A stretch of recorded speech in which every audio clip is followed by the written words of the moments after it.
हार्दिक आपका हृदय से स्वागत करता है। तो चलिए एक सवाल पर सोचते हैं।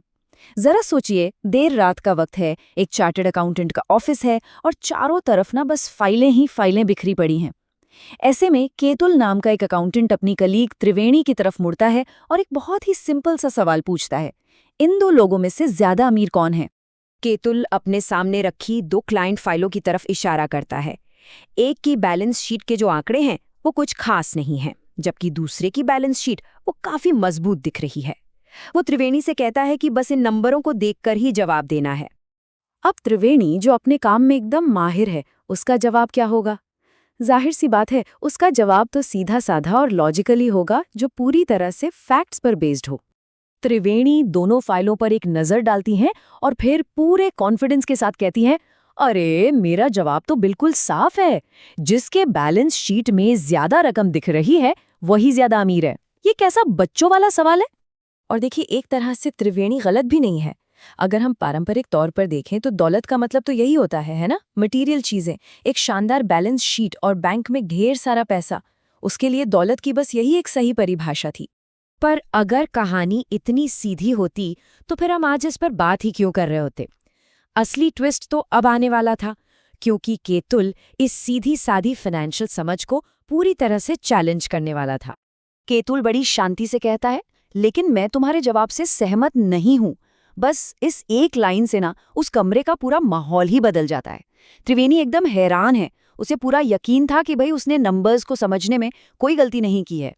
त्रिवेणी की हैरानी साफ देखी जा सकती थी। वो पूछती है, कैसे?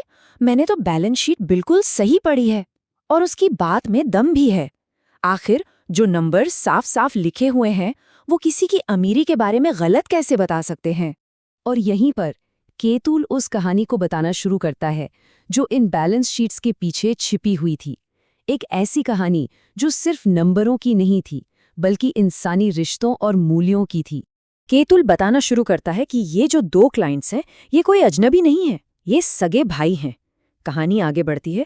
वो बताता है कि कैसे एक भाई जिसकी बैलेंस शीट कमजोर थी, वो एक बहुत बड़े फाइनेंशियल क्राइसिस में, मतलब एक आर्थिक संकट में फंस गया था।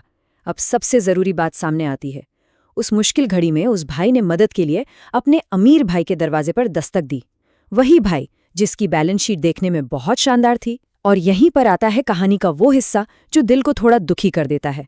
सब कुछ होते हुए भी, मदद करने की पूरी हैसियत होने के बावजूद, उस अमीर भाई ने अपने ही परिवार के सदस्य को, अपने भाई को उस मुश्किल से निकालने के लिए साफ साफ इनकार कर दिया। ये कहानी हमें दौलत की असली परिभाषा पर दोबारा सोचने पर मजबूर कर देती है। क्या दौलत सिर्फ वो है जो कागज पर दिखती है, या उससे कहीं ज्यादा बड़ी, कहीं ज्यादा गहरी कोई चीज है? तो देखिए, एक तरफ है कागज की दौलत, जिसमें आता है ऊंचा बैंक बैलेंस, एक मजबूत बैलेंस शीट और बहुत सारी प्रॉपर्टी।